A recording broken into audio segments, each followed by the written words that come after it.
আমরা মানুষেরা সব সময় সবকিছুতে বেটার অপশন খুঁজে বেড়াই। আমাদের কাছে যা থাকে বা রয়েছে সেগুলোকে আমরা অনেক সময় মূল্যহীন মনে করি, আর ওই বেটার অপশনের জন্যই মাঝপথে হাবুডুবু খাই। কখনো আসল ঠিকানায় পৌঁছতেই পারি না।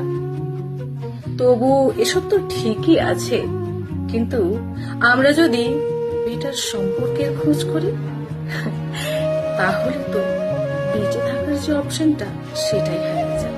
কারণ দূর থেকে মানুষকে সবসময় ভালো আর সুন্দর মনে হয়, আর যে মানুষটা পাশে থাকে তার প্রত্যেকটা খারাপ দিক আমাদেরকে বেশি করে প্রভাবিত করে, আর তার ভালো দিকগুলো আমাদের নজরের বাইরে বেরিয়ে যায়। আর এটাই হলো আমাদের জীবনের সব থেকে ভয়ঙ্কর মুহূর্ত।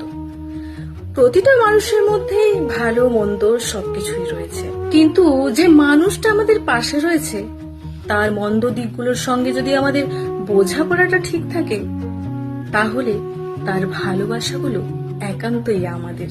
বেটার অপশন বলে কিছু হয় না, যে আমাদের পাশে আছে তাকেই বেটার করে তুলতে হয়। তবে এই কাজটা এতটাই সহজ নয়, আর যে পারে সেই তো মহান। আর তা না হলে ওই যে বললাম, বেঁচে থাকার অপশনটাই হারিয়ে যাবে।